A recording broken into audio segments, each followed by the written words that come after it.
the whole thing is that he has to show up.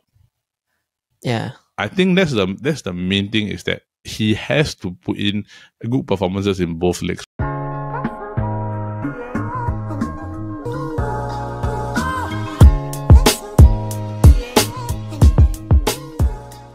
That wasn't a red, that wasn't a yellow. Welcome to the Football Kaki. I am your host, Eldad, and I am joined by my fellow Kaki bro, Jordan. George, how are you doing? I'm good. I'm glad that Arsenal made through 2-0 against the Newcastle. Yeah, bro. Thanks for the assist. We didn't make it easy on ourselves. We will get into the reason why, as a United fan, I'm a bit upset lah. But as you can see, there's only the two of us today because Media and Paul are currently unavailable due to their other work activities. We wish them all the best and give them a shout out here. I think they'll be joining us in upcoming episodes for the Football Kaki. But today we are going to talk through a few things, and mainly today will be the Champions League semi-final preview. But before we get into that, we have a few other things that we want to talk about. So the first one is, of course, being the appointment of Big Sam Allardyce for Leeds United. He's predominantly been known for his Bolton teams of the early 2000s. One of the best.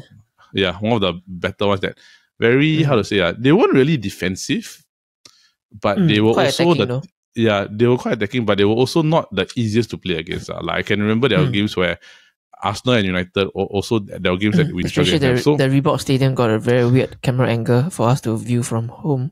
Yeah, dude. The very high one, right? No, like very far away from the field, then your head must go near the TV screen. And it's very weird. Then it's like you go to the bottom half of the field, right? Like you cannot really see much. They'd be like... Yeah. But Bolton last time, I remember they weren't very easy. Like I remember JJ Okocha, Ivan Campo, Jesse Escalainen, who else? Got a few lah. There were quite a number of like interesting players. But I got this question, right, and I want to pose this to George. This late in the season, right, is this a good hiring, or is this more of a knee-jerk reaction? I would think it's no choice but try to make a difference. Cause like on previous episode, Midak was saying that this guy that they hire from he was a Spanish coach or something, right? Then have zero experience in fighting relegation drop in the Premier League. So I think bringing someone experienced like Big Sam, I think is one plus point. And don't talk about the money in the bank thing. It's like that later. But I think based on his first lineup against Leeds United, the first changes he made was to remove Melia. Yeah. And he put the second keeper in, like, oh, wow. Yeah, I noticed that also. I noticed that, like, Melia didn't start also. So it's something that, okay, he's not willing to just stick to the status quo. Like, Melia's always been the number one recently. But on the flip side, for me, I look at it like I agree that what Melia said is like, okay, it's a relegation battle. Maybe Big Sam's had experience in relegation, in a relegation fight before with his other club. So it's fitting that you put him there. But the thing I also have is that it's only 4 games left. There's not much you can really implement within 4 games. Yeah, correct, true. So it's really like fighting for their one last straw. Yeah, lor. But it doesn't help that their run-in also not very easy also. It's a bit tricky because... Yeah, their next run-in is like, I think their next game is like, what? Right. Newcastle can consider a tough game, but Newcastle can be also quite complacent. Well, we will go there later. we will get to that later, but I think when we did the episode, we said that this was the hardest one, right? Their run-in was the hardest. Because it was City, Newcastle, West Ham, and then Spurs. Their run-in was the hardest one. Their run-in was the hardest, right? But I don't know, like changing the manager at this point in the season feels a bit weird to me. It's it's like a bit redundant, but I think it's like they feel that maybe this Spanish coach that they hired previously, like really not improving any much, so they have to really get someone from the English side who have experience already. But now they left with 3 games. Possible if they can squeeze 4 points, I think it's still like 4 points or 6 points. I think is West Ham can be they can try to outrun. Then Spurs, sometimes a draw. Yeah. I think, but they're tied with Nottingham Forest on points, right? But Forest have a game in hand. Yeah, correct. So So they also need to rely on Forest, where previous episodes we were hoping that Forest will survive. I would rather, honestly, I rather Nottingham Forest survive than Leeds United lah. But we shall see, because I think that overall as a whole, like, it's interesting. Like, overall, I'm not saying whether it's a good decision or bad decision. We won't know until the end of the season lah. But it's a interesting decision that comes forth at this point in the season when you're in the middle of a relegation battle, that you are of a high chance of getting relegated lah. So we shall see. Does this change your opinion on whether Leeds are getting relegated or not? No, don't really. But then it will be interesting. I mean, I'm more interested is how Big Sam can fine tune in such a short mission given. Yeah, like close to Mission Impossible. Yeah. Yeah, I don't disagree with you there lah. So we shall see. I think end of the season we will just do a recap and we will see whether Leeds are going to get relegated or will actually Big Sam pull something out of the bag lah. Next thing is that, of course, we are going to talk about the run for the top four. I think everybody already agrees, right, that the top two is Arsenal and Man City, just who finishes first. But the third and the fourth, right, it's interesting and tricky because currently at the same time, the points separating Liverpool, Newcastle and Man United is a 1 point between United and Liverpool, right? 3 points between Newcastle and Liverpool. It's very, very tight. But of course, Newcastle United have a game in hand. Honestly, right, I'm more worried about United losing their slot than Newcastle actually giving up their slot. Yeah. Because the run of form that United has been on has not been very good. So I look at it like this. Like, De Gea's making too many mistakes. Against West Ham, the goal he let in, that one is inexcusable. That should have been a save. It shouldn't have even been a goal to begin with. And the United defense, right, there were 3 defenders surrounding the player. So how that guy got a shot off, right, I don't know. Benrahma was surrounded by 3 defenders, right? And he took a long shot. The ball rolled past and then it went into the net. So what can we say? But George, I want to ask you, right? Is it time for United to move on from De Gea? Yes and no, if they can find a replacement. Yeah. So like that player that you were aiming at from the Mike Nana. Yeah, from Milan. But the thing is that you think he will want to come? You got to offset someone first. I mean, like, Man United have to start planning long term, but which is not the case now, because now I believe they are now in the midst of doing some transaction selling of the club.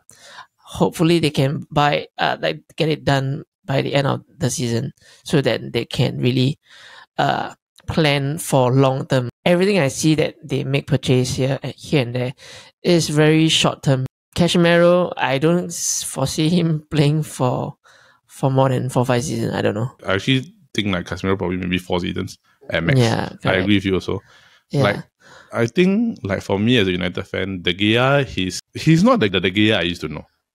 Like, that type of shot stopping mistake where the ball trickles past his hands or whichever, right, is stuff that you don't often normally see from him. And the fact that now United are trying to play out from the back, it doesn't aid his cause also. Yeah, so now at a point where they are talking about renewing his contract, right?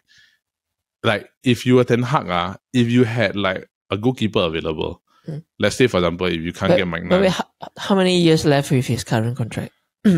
I think about to expire already lah. Maybe another 1-2 years on. I mean, if I were to extend, I would extend just 1 or 2. Maybe but I also think that, do you really want to keep him? Because De Gea is, in a sense of traditional goalkeeper, he's like the most traditional. Yeah. Like, he's like what Roy Keane says, your job is to stop the ball from going to the net. You're doing your job.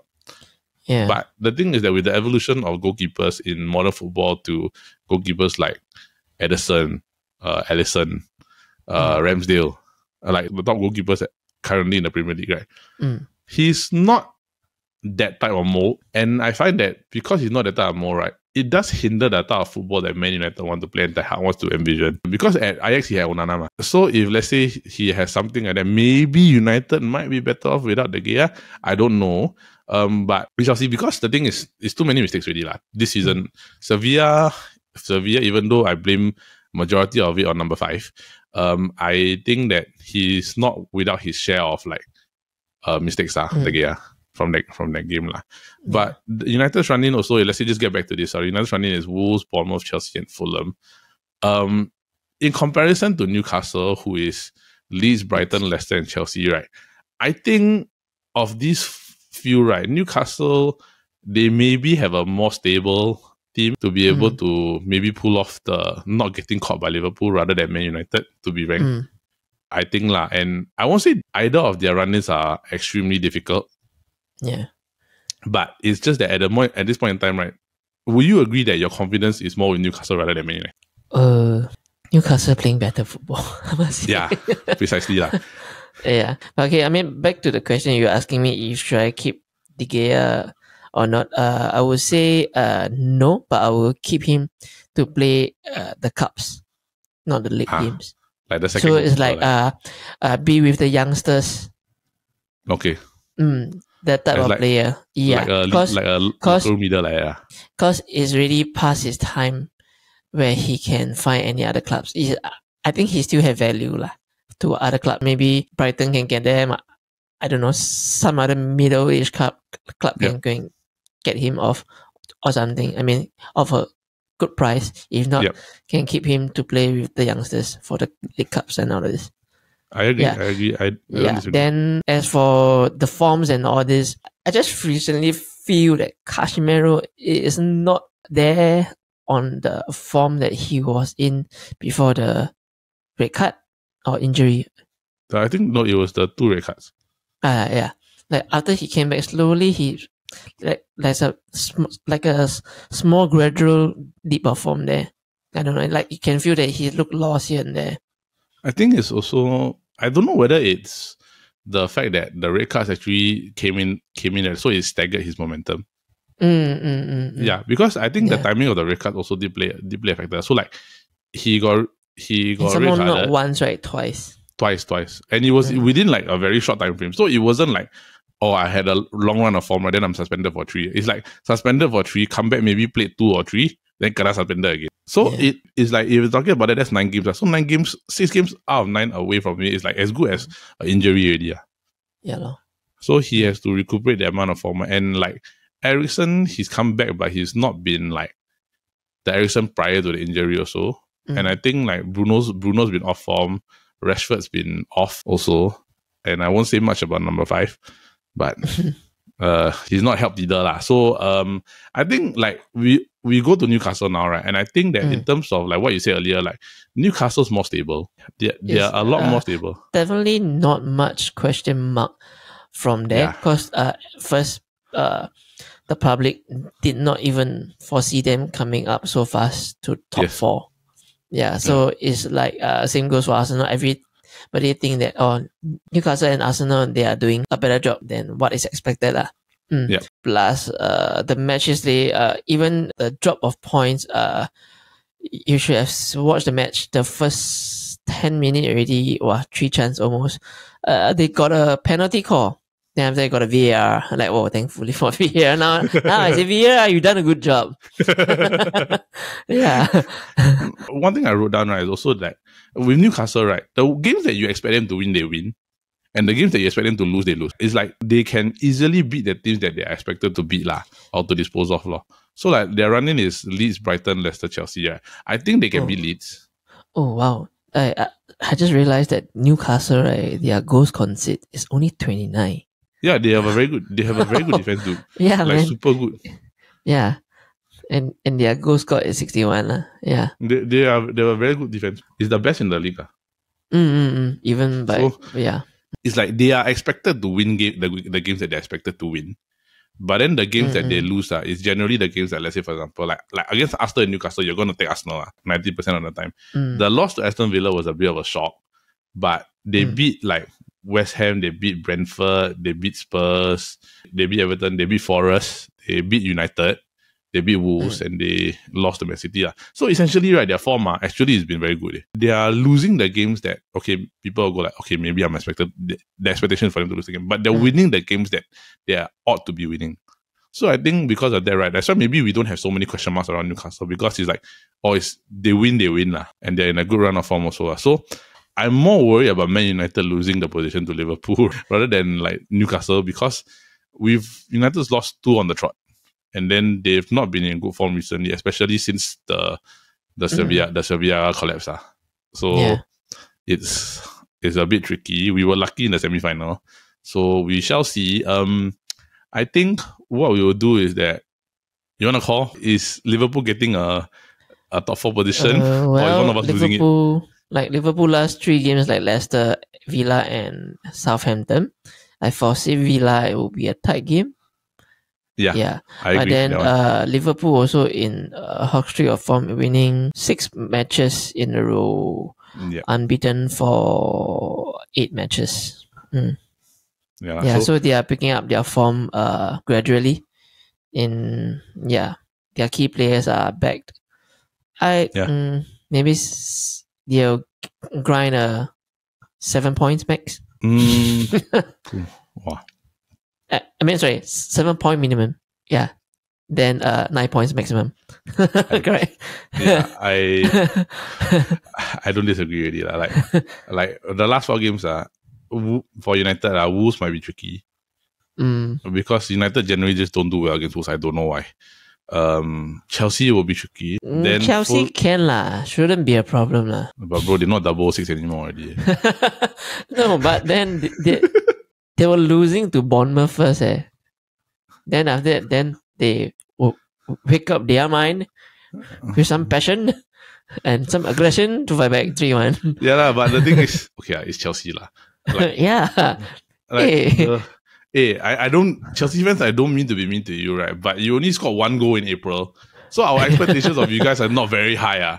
I just gonna say that to you. So I mean, like, regardless, you also can't really underestimate Chelsea, especially in terms of a big game like this. So I think, we don't call.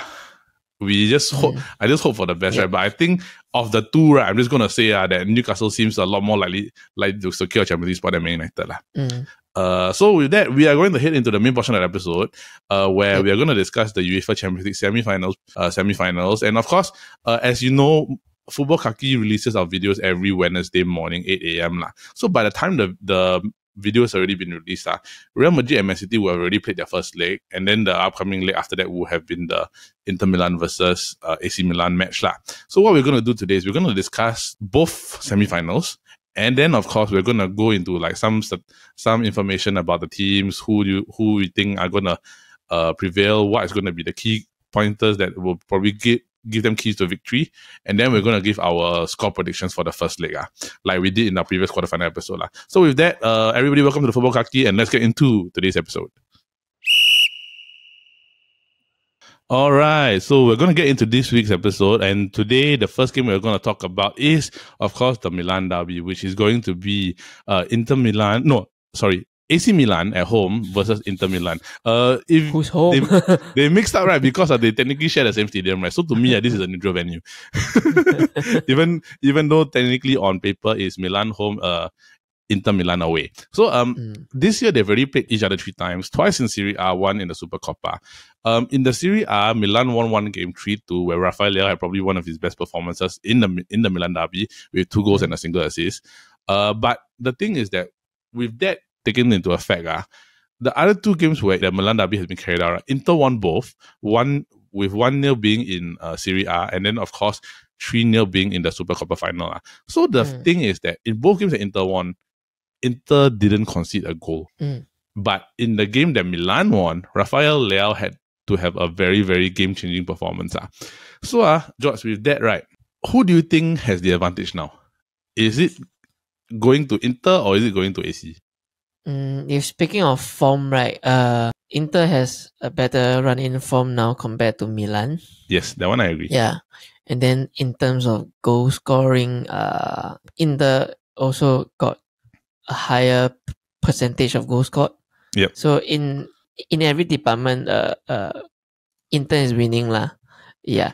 But then I do view Inter got a better chance, but also, sometimes Giroud can be really crazy when he can get a good strike. I don't know. He sometimes, like the previous knockout stage, he missed like 3 chances and managed to score once, which is, I think, sometimes can be crucial lah. those kind of missed chances given. Yeah, but then again, right, when you're looking at this, let's say back to the recent run of form, Inter actually their last 5 games, including the Coppa Italia, right, is basically they beat Roma 2-0, they've beaten Verona 6-0, they beat Lazio 3-1, they beat Juve 1-0 in the Coppa Italia, and they beat Empoli 3-0. So they've only conceded 1 goal in the past 5 in all competitions. So which is a very good defensive record. Essentially when you're looking overall. So Inter, right, they have the firepower going forward, right, but they also have the defense to back it up, which is a very crucial thing to me in terms of like overall things that you need, especially in the Champions League. Because sometimes, right, I don't know about you, right, but teams will, or whether you agree, right, is teams will tend to play a bit more conservative in the semi-final rather than they will go all out. Maybe just to make sure that they don't concede or they don't do anything like risky. But I think it's a very 50-50 thing of when you come to this stage, you got to be the one to score the goal first. The first 30 minutes is quite crucial. See whoever really concedes the first goal. Correct. And then, really unlocks the whole situation. I would still think it will be a high scoring goal. I think for AC, right, the main thing is like I look at it more towards, right, is Rafael Leao going to have a good game that day, or is Benassa going to have a good game? Because like let's say for example like Theo, Tonali, they are good players, but they are not the types of players that you rely on for goal scoring. Like you have to rely on Giroud, you have to rely on Leao, you have to rely on Benassa for the goals. Whereas like in terms of depth, Inter's depth, in terms of attacking capability is quite insane. But I can see that Leao, every time when it comes to Inter, he seems a bit okay, not really. It doesn't look like, he don't really outperform compared to the games against Benfica. Is it the one? Milan. Which one? The previous one? The previous Champions League. The previous Champions League, they were Napoli. Sorry, Milan, Napoli. Sorry, yeah. I think it's slightly different because also in terms of like they let's know say each other really well. Yeah, they know each other very well. Then plus also I think the stakes are higher also. And it's not to say that Rafael Leao can't perform in a big game because he has done it this season against Inter. Yeah. So it's just that the whole thing is that he has to show up. Yeah. I think that's the main thing, is that he has to put in good performances in both legs, right, to push Milan through. Because I think that in terms of squad depth, Inter has more attacking prowess. Let's say, for example, you got Correa, Lukaku, Lautaro, Brozovic, Calhanoglu, Barella. So the Inter depth and the attacking depth is strong. It's of a more threatening capability higher compared caliber. to what? Higher caliber, correct. Compared to AC Milan. So, what do you think is going to be the score? Exact scoreline. I'm bad at it. Do you bet? I'm bad at it. Let's give it a 3-2 since I say high scoring. 3-2 to Inter? 3-2 to Inter. 3-2 to Inter. Okay, I'm going to go with 2-0 to Inter. Okay. 2-0 to Inter. Like, I hope Milan does well because everybody wants to see Milan in the Champions League final. And must make it clear to everybody, right? Everybody believes that this is the underdog league. Yeah.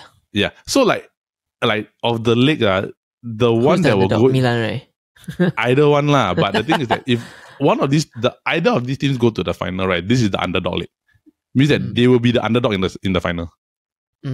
You get me, right? Like compared to the other one. So, yes. Yeah, because then to them, like home and away is nothing, it's a neutral. That's why I say it's a neutral venue. There's no difference. Unless like you know, toilet like their changing room, right? For away changing room, like they make it really sucks. Unless they put it them or they share the same kind of changing room. I don't know, but I think it might be that one, like home and away, right? Like if you're home, you go to the home dressing room lah. Yeah, the away dressing room always sucks, right? I mean, we want to say we all know how sad Man City's away dressing room is. Very grey, very gloomy.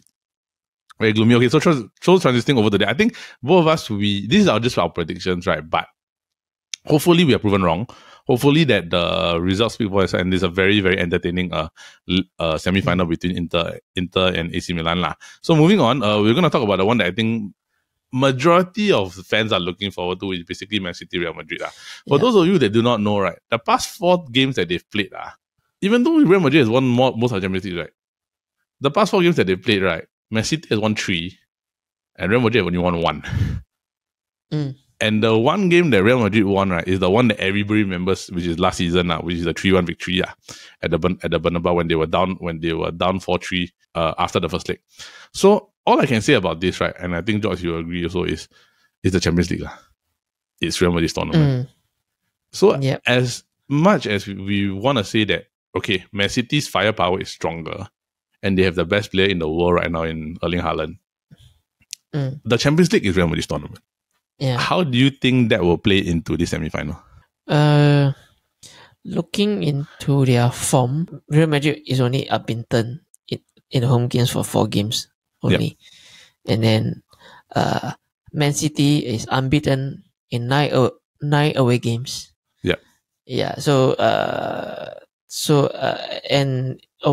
aside from that, then their Man City's form is really, really in hot form compared to Real Madrid where they are struggling in their league table now. I think they've already given up on the league title already Yeah, and also recently there's been starting some rumors questioning if they want to extend Carlo Ancelotti's contract. Definitely the board will say, yes, we are definitely interested. But we'll see how. Not necessarily Yeah, correct. I agree with you. They always make it. We are still interested. We will definitely extend the contract. Then suddenly, then at the end of the season, right, we have officially agreed to mutually part ways with Carlo Ancelotti. Yeah, it's happened too many times already So, I kind of agree with Jordan in a sense where I don't really know how much of an effect that will have on Ancelotti. But then again, right, he did win the Champions League prior to leaving Real Madrid the last time also. With the Gareth Bale one.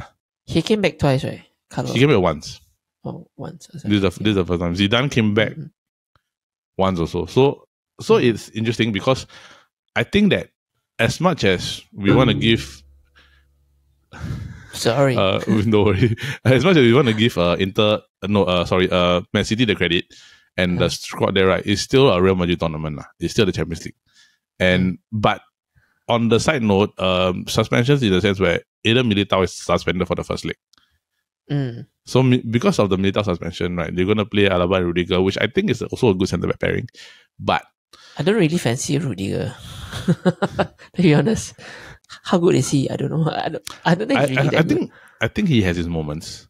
Yeah, he has his moments. He has his moments Then when he get complacent, remember that thing he did he do some showboating when he was in Premier. Yeah. He did some showboating in front of which the Warner player. Which game was this? I forgot.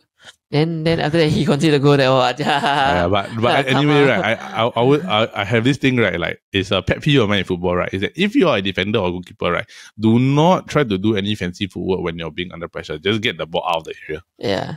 Is the simplest thing to do. Just get the ball out, live to fight another day. Don't do anything stupid. So I don't know. I think the suspension may have an effect because I do think that, like you said, Alaba and Militao is better than Alaba and Rudiger.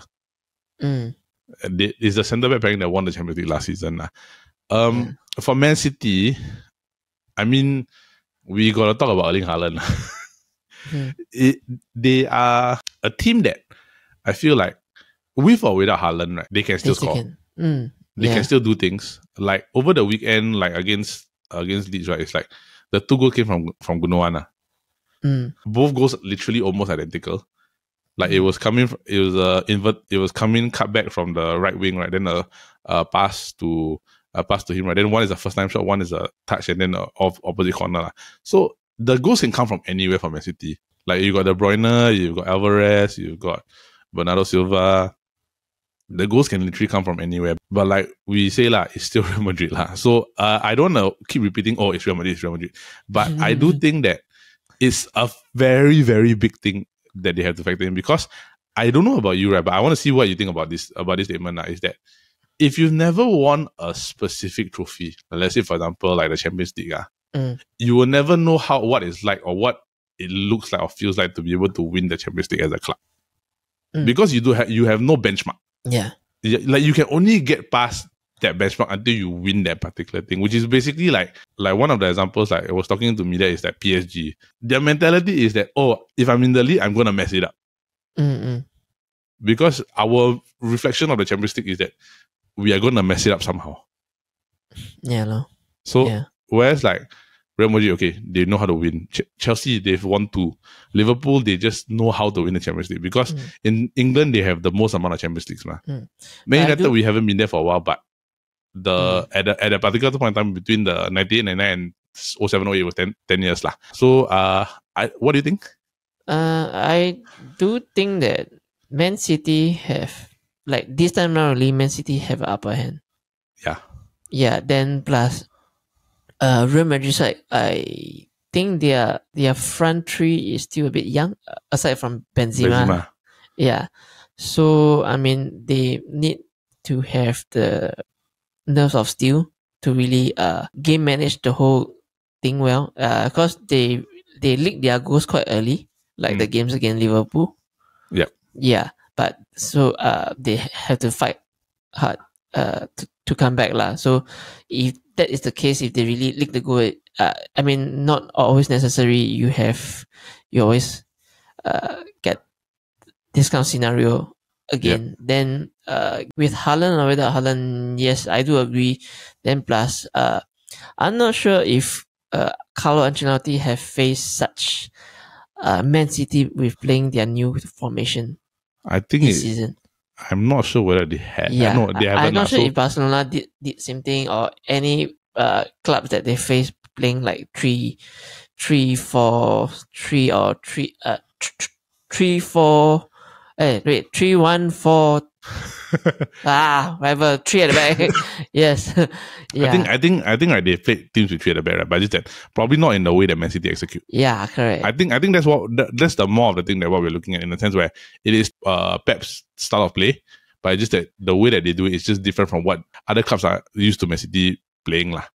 Which is basically, we've talked about this in the previous episode, where it's a unique formation. It's not the most orthodox or like the most traditional, but it gets the job done lah. For them lah. Into that also, Real Madrid did win a cup final recently lah, against Osasuna over the weekend. So I think maybe that will help, because the front three in terms of final experience, right? They've already done that already lah. They've done the final experience already, and Rodrigo scored both goals in the Copa del Rey final. Vini scored the goal last year in the Champions League final. So I think that like in terms of young, we can say that yes, they're young, right? But they've been there and they've won already. So maybe that's where the experience lies, because in terms of that, in a big game, like especially in the semi-final, right, it's something that they have to also look at also lah. Because Rodrigo also did well in the semi-final last year, in this exact semi-finals, in this exact tie they did last year lah. So I think it's really a battle of midfield. It's a battle of midfield. Wow. Yeah, it's a battle of midfield. To look at the midfield, it's really a comprehensive midfield challenge there. You have, for Real Madrid side, you got Cruz, you got Luka Modric. Yep. Tchouameni. Yeah. Tchouameni, Valverde. Yeah. So Tchouameni, Valverde lah. Substitution for Real Madrid got Camavinga, right? Camavinga. They got Camavinga. They've got a lot lah. They've got Asensio. Eden Hazard's still there, but I don't really think he'll have much of an impact. Nacho, Lucas Vazquez, Asensio. They've got good depth, but so does City. So wow, bro, this one, I think it's a midfield battle. It is lah, but I also think that let's say for like in terms of midfield, right? The one thing that I think might be tricky is also that because City don't really have a fixed midfield. But like now they have a fixed formation. Oh, okay, now I know their formation. 3-2-4-1. Yes. 3-2-4-1. Yeah, the two CDM. Yes. Now I know. Yeah, so they have somehow they have a fixed form. Yes. So I think they have a fixed form, but then their general midfield can be literally they can slot anybody because it's also John Stones plays center defensive mid with Rodri, right? Then they can also play like any of the front four they can attack. Yeah, correct. Like this formation can really interlace with anyone. Yes. They can just like Grealish can out of nowhere switch role with Gundogan or switch role with Rodri or something. Yeah, and it's interesting because like anybody can score also. Like Mahrez semi-final, he's the one that's got the hat trick. Then the other day is like Haaland score. Then the other day is Gundogan score. Then the other day is like then another game is like Alvarez score. So it's really they can interchange that. So how Real Madrid will actually counter that will actually be very interesting also. So now before we end off, right, George's score prediction. Looking at it based on last time, what's the heads up? Oh, Real Madrid won. They won 3. Real Madrid won 3. Home. Maybe I'll give it a draw. Okay. A 2-2 draw. 2-2 draw. You give it a 2-2 draw. Is at the Bernabeu. So yeah.